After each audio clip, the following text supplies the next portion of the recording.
Amreli civil હોસ્પિટલમાં બેફામ car ચાલકનો કહેર.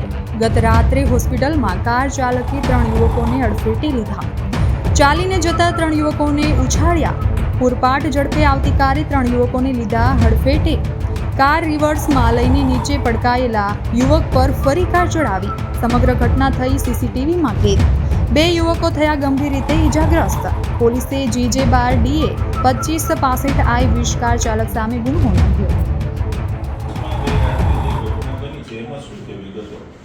ગત તારીખ 30ના રોજ રાત્રે 10:30 વાગ્યાના અરસામાં રવિભાઈ મંગાવી વેગડા, અજયભાઈ ચૌહાણ અને તેમના મિત્ર હિતેશભાઈ ગેલાતર કે જેઓ રવિભાઈ સિવિલ હોસ્પિટલ ખાતે એડમિટ હોય અને ચા પીવા માટે કેન્ટીન તરફ જતા હોય ત્યારે પાછળથી GJ12DA 2565 નંબરની I-20 કાર પૂરપાટ ઝડપે આવી તેમના પર જીવલેણ હુમલો કરવાના ઈરાદે તેમના પર ચડાવવામાં આવેલ, જેમાં રવિભાઈ બચી જતા પણ સાથે રહેલ હિતેશભાઈ અને અજયભાઈ પર ગાડી ચડી ગયેલ, જેમાં એ લોકો ફંગોળાયેલ.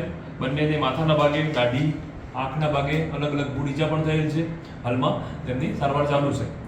આ બાબતે હાલમાં અમરેલી સિટી પોલીસ સ્ટેશનમાં BNS કલમ 109 અને સંલગ્ન કલમ મુજબ ગુનો દાખલ કરી તાત્કાલિક આગળ તપાસ કાર્યવાહી હાથ ધરવામાં આવેલ છે.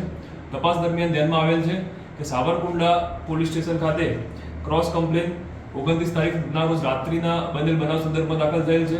29 તારીખના રોજ રાત્રે ત્યાં આગળ માથાકૂટ થતા રવિભાઈ વેગડા અને સામા પક્ષે ભરતભાઈ ખેતરિયા બંને અમરેલી સિવિલ હોસ્પિટલ ખાતે એડમિટ હતા અને હાલમાં I-20 કાર ભરતભાઈના ભાઈ જયસુખભાઈના દ્વારા રવિભાઈને મારી નાખવાના ઈરાદે ચડાવેલ હોય એવું ધ્યાનમાં આવેલ છે.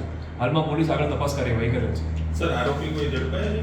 હાલમાં હજુ કોઈ આરોપી ઝડપાયેલ નથી. તપાસ દરમિયાન મળેલ માહિતી મુજબ ઝઘડાનું મૂળ કારણ જે સાવરકુંડલા ખાતે ક્રોસ કમ્પ્લેન થઈ છે એ સંદર્ભમાં છે.